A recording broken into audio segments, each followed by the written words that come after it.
माझ्या यूट्यूब चॅनलवर आपल्या सर्वांचं हार्दिक स्वागत आहे।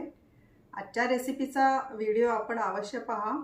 रेसिपी जर आवडली तर रेसिपीला लाईक करा, चॅनलला सबस्क्राईब करा आणि शेअर करा। आज आपण क्रिस्पी कारलं करणार आहोत। म्हणजे याची भाजी न करता हे कसं साइड डिश म्हणजे जसं लोणचं आपण तोंडी लावतो तशा प्रकारे आपण हे कारलं बनवणार आहोत। तर त्यासाठी मी छोटी कारली घेतलेली आहे, आपण ती कट करूया। अशी ना पातळ काप काढायचे आहेत, जेवढे पातळ काढाल तेवढे ते क्रिस्पी होणार।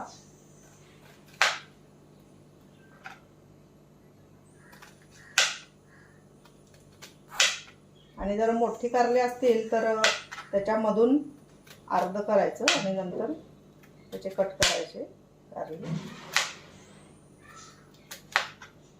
जर बिया असतील तर बिया काढायच्या आहेत। त्या जर हे आता कोवळं कारलं आहे, एवढ्या बिया नाही आहेत, तरी पण ह्या बिया काढून घ्यायच्या त्या अशा। आता हे मोठं आहे थोडंसं कारलं, आपण याचे मध्ये थोडं चिरूया।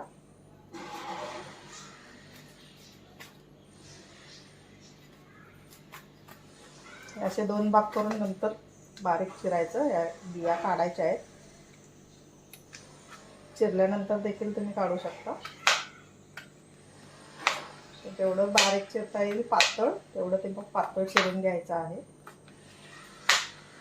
तर मी अशा प्रकारे हे सर्व कारलं चिरून घेणार आहे। मी ही कारली सर्व चिरून घेतलेली आहेत। पहा, छोटी छोटी कारली होती तर त्याचे मी पूर्ण अख्खं कारलं कापलेलं आहे। जर मोठी कारली असतील तुमची तर असे मधून चिरायचं, दोन भाग करून नंतर काप काढायचे आणि असे पातळ काप काढायचे। जेवढे पातळ काढाल तेवढे क्रिस्पी होतात।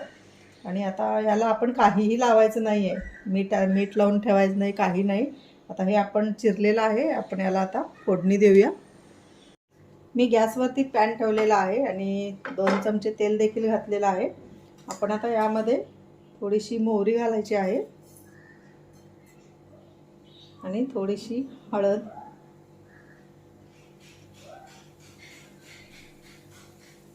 आता पण घालणार आहोत आणि नंतर देखील आपण घालणार आहोत हळद। थोडंसं हिंग घालायचं आणि आता आपण यामध्ये ही जी चिरलेली कारली आहे ही कारली टाकायची आहे। हे पहा, यामध्ये आपण याला काही मीठ वगैरे लावलेलं नाही आहे।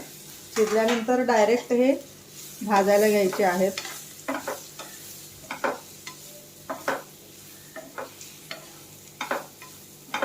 आता अजून आपण याच्यावरून हळद घालणार आहोत।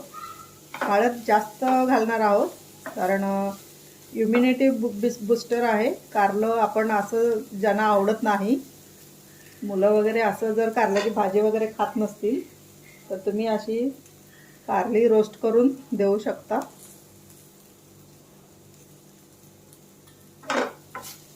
आता आपण या मीठ घालायचं आहे। गॅस हळू करते।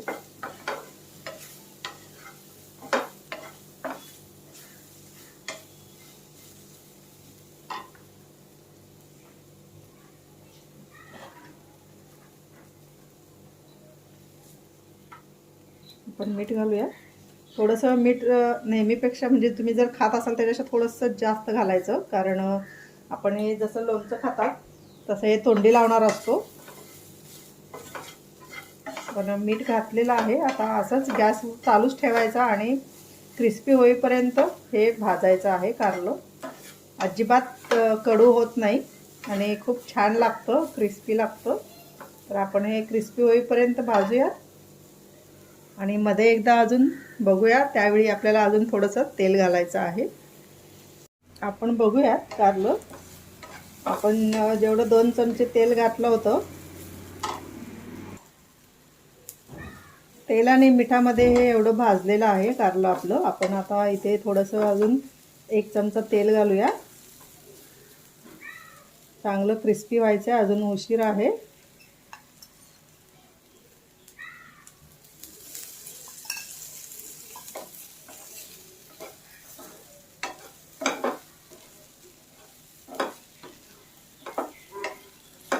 आपण हळू गॅसवरती आता हे सर्व भाजून घेत आहोत.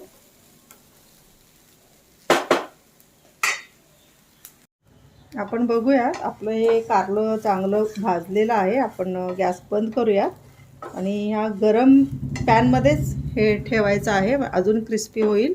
आपण थंड झाल्यानंतर सर्विंग प्लेटमध्ये काढूया. आपलं हे कारलं फ्राय आता तयार आहे. आपण या सर्विंग डिशमध्ये काढूया. हे पहा,